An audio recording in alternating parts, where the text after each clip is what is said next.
Friends, welcome to my channel. इस video में हम करेंगे electric field due to a dipole on its equatorial line. एक dipole की इक्वेटोरियल लाइन पर कोई एक पॉइंट हम कंसीडर करेंगे और उस पॉइंट पर हमें इलेक्ट्रिक फील्ड निकालनी है। ठीक है, ये हमारा एक्सप्रेशन रहेगा।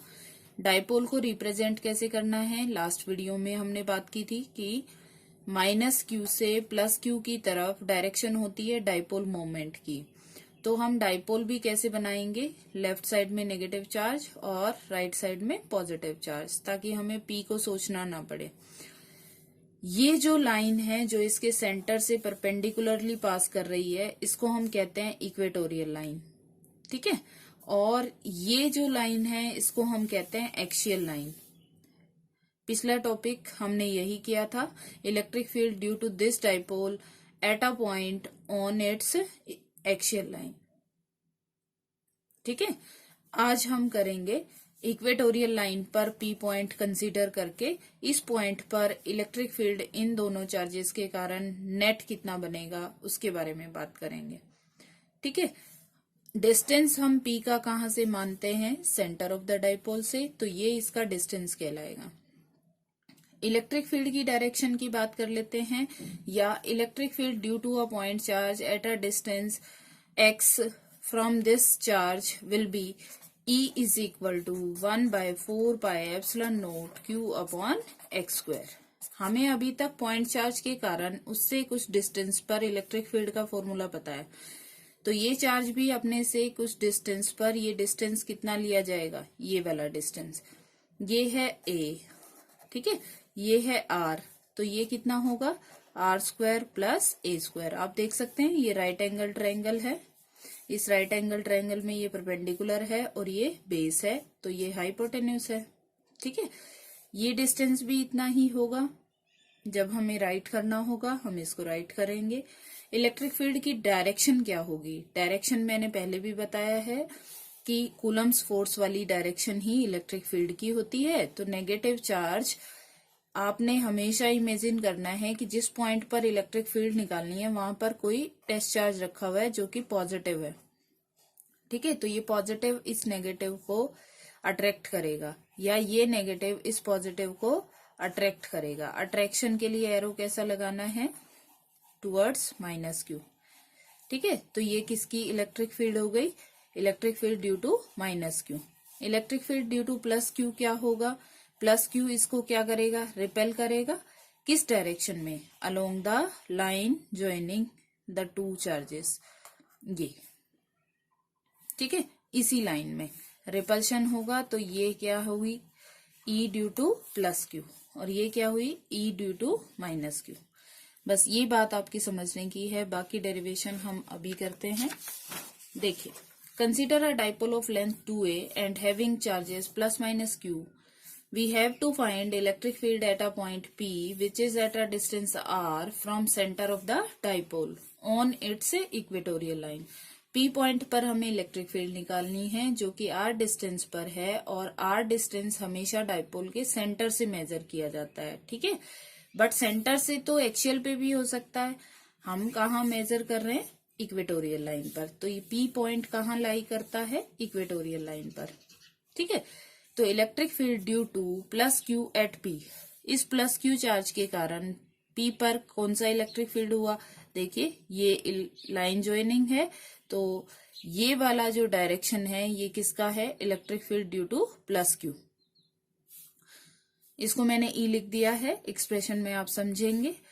तो ये किसके कारण है, electric field due to plus Q.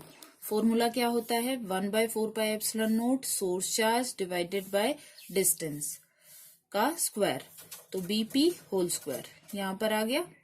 ये मैं मैग्नीट्यूड राइट कर रही हूं, इसकी डायरेक्शन किधर होगी, बी से पी की तरफ। ये वाली जो डायरेक्शन है इसमें बी से पी की तरफ, ये रेफरेंस होगा। E due to plus q हमने राइट किया, बीपी स्क्वायर, बीपी है root a r square plus A square, तो बीपी स्क्वायर क्या होगा, आर स्क्वायर प्लस ए स्क्वायर। ठीक है, इसी तरीके से हमने electric field due to minus q at P लिखा। माइनस क्यू के कारण अलोंग द लाइन ज्वाइनिंग, इसी लाइन पर इलेक्ट्रिक फील्ड की डायरेक्शन आपको मेंशन करनी है। ये अट्रैक्शन की होगी। क्यों होगी? क्योंकि हम हमेशा क्या सोचेंगे, टेस्ट चार्ज कैसा है, पॉजिटिव। तो ये इलेक्ट्रिक फील्ड की डायरेक्शन शो करेगा। इलेक्ट्रिक फील्ड की डायरेक्शन की बात हो गई। इसकी मैग्नीट्यूड कितनी होगी, 1/4πε0 क्यू अपॉन डिस्टेंस का स्क्वायर। डिस्टेंस क्या है, एपी। ठीक है, यहाँ प्लस क्यू ही लेना है, माइनस क्यू नहीं लेना है, क्योंकि हम क्या राइट कर रहे हैं, मैग्नीट्यूड। इस बात का ध्यान रखना है।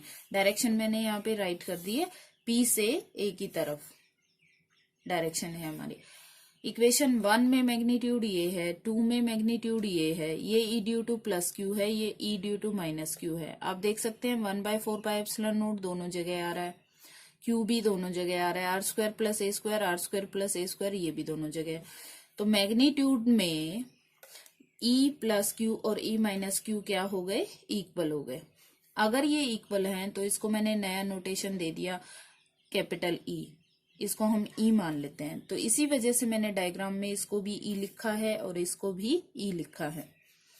1/4πε0 ये इसकी मैग्नीट्यूड हो गई, q upon are square plus A square. अब इसको आगे कैसे सॉल्व करना है, हमारे पास दो ई है, ई और ये ई। ठीक है, तो हम ये डायरेक्शन ड्रॉ करते हैं। ये कौन सी है, पैरेलल टू डायपोल। ये एंगल अगर थीटा है तो ये एंगल क्या होगा, थीटा होगा। कैसे होगा, ये लाइन ट्रांसवर्सल लाइन है और ये दोनों लाइंस पैरेलल हैं, तो ये एंगल अगर थीटा है तो ये एंगल भी थीटा होगा। तो ये ई है, ई का कौन सा कंपोनेंट होगा यहाँ, ई कॉस थीटा। जिसके साथ थीटा बनाता है जिस डायरेक्शन के अलोंग, वो ई कॉस थीटा होगा, और दूसरा वेक्टर ई साइन थीटा होगा। ये बात आपको ध्यान रखनी है कि ई वेक्टर अगर ये है, थीटा अगर ऐसे बनता है तो ये ई कॉस थीटा होगा और ये ई साइन थीटा होगा। रिजल्टेंट बीच में होता है। ठीक है, ये ई बीच में होगा, इसके दोनों तरफ कौन होंगे, ई cos theta and E sine theta. ऐसे ही आप देख रहे हैं ये दूसरा ई है, ये वाला एंगल थीटा है। ठीक है, ये ट्रांसवर्सल लाइन है, अगेन ये पैरेलल लाइंस है, इसके साथ ये एंगल बना रहा है थीटा, तो ये भी क्या होगा, थीटा। तो हमने अंदर वाला जो ये एंगल है, क्योंकि ये इक्वेटोरियल लाइन के साथ दोनों तरफ एक जैसा एंगल बनाएंगे क्योंकि ये साइड से इक्वल है। ठीक है, तो ये थीटा है तो ये भी क्या होगा, थीटा। तो अगर मुझे ये पता लगता है कि ये एंगल थीटा है, ये ई है, तो ये कौन होगा, ई कॉस थीटा। नीचे की तरफ क्यों आया है ये ई साइन थीटा, क्यों, क्योंकि वेक्टर जो होता है वो रिजल्टेंट होता है और वो डायगोनल होता है पैरेललोग्राम में। इस वजह से आप थोड़ा सा ध्यान रखें कि रिजल्टेंट बीच में होता है और दोनों वेक्टर्स जो होंगे, मीनिंग कंपोनेंट्स जो हैं, वो दोनों तरफ होंगे। ऐसे ही ऊपर वाले के कारण ये आए, नीचे वाले के कारण ये आए। ठीक है, तो ई साइन थीटा ये है, ई साइन थीटा ये है, ई इक्वल है, साइन थीटा इक्वल है, डायरेक्शन ऑपोजिट है, तो इन दोनों का जब हम नेट निकालेंगे तो रिजल्ट क्या होगा, 0। इसीलिए मैंने लिखा E sine theta get cancelled, but E cos theta, इसका ई कॉस थीटा इधर आया और इसका भी ई कॉस थीटा इधर आया, दोनों का ई कॉस थीटा एक ही डायरेक्शन में है, इसीलिए नेट निकालेंगे हम तो क्या हो जाएगा, सम हो जाएगा। ठीक है, E cos theta get added up. इसका मतलब total electric field at point P, total electric field at point P, इस ई और इस ई का रिजल्टेंट क्या हुआ, ई साइन थीटा तो कैंसिल हो गया, ई कॉस थीटा एड हो गया, तो ये क्या बन गया, 2e cos थीटा। तो net electric field at P is equal to 2e cos theta. So 2 into E क्या है, 1/4πε0 Q upon are square plus A square, ये हमारी ई की वैल्यू है। ये वैल्यू हमने प्लेस की यहाँ पर, तो ये बना 2 into 1/4πε0 Q upon are square plus A square cos theta. अब कोस थीटा निकालना है क्योंकि कोस थीटा तो हमने एज्यूम किया है, थीटा एंगल हमने एज्यूम किया है, तो ये लास्ट में रिजल्ट में नहीं बचना चाहिए। ठीक है, रिजल्ट में वही क्वांटिटीज होंगी जो आप एज्यूम करते हो। जैसे लेंथ हमने 2a माना है, चार्ज q माना है, डिस्टेंस r माना है, एक्सिस कौन सी मानी है, इक्वेटोरियल एक्सिस मानी है।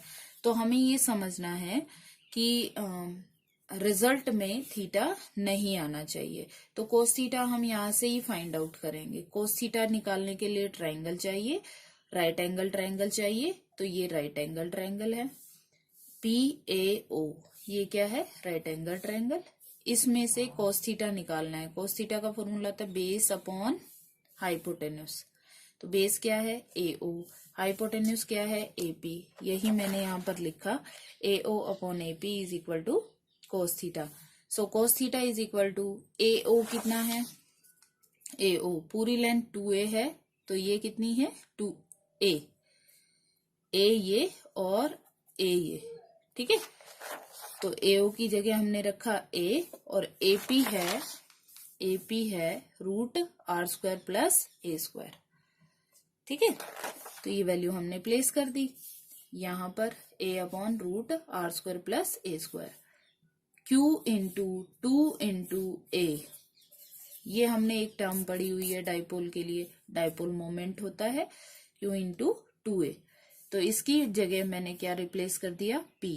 नीचे r² प्लस a² का पावर 1 है और पावर 1/2 है, दोनों पावर ऐड हो गई, कितना हो गया 3/2, ठीक है। इसकी डायरेक्शन किधर है, E इक्वेटोरियल की direction, net electric field at P की डायरेक्शन, E साइन थीटा तो कैंसिल हो गया था, ठीक है, E cos थीटा वाली होगी। E cos थीटा किधर है, लेफ्ट में। इसका डायरेक्शन हम चार्जेस के रेफरेंस में बताएंगे। चार्जेस क्या है, प्लस Q से माइनस Q की तरफ। ये डायरेक्शन है तो प्लस Q से माइनस Q, और ये डायरेक्शन है तो माइनस Q से प्लस Q, ठीक है। और हमें पता है P डाइपोल मोमेंट की डायरेक्शन किधर से किधर होती है, माइनस Q से प्लस Q, वो ऐसी है। और हमारी E की डायरेक्शन ऐसी आई है, तो ये दोनों एक दूसरे के ऑपोजिट है।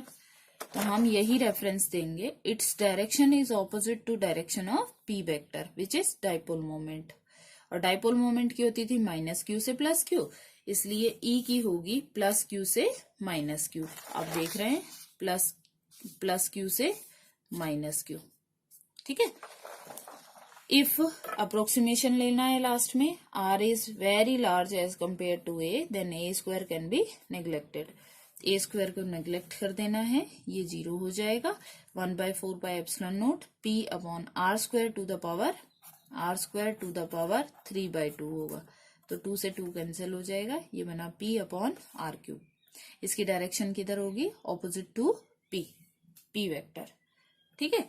एक बार फिर से रिमाइंड करते हैं क्या क्या किया हमने।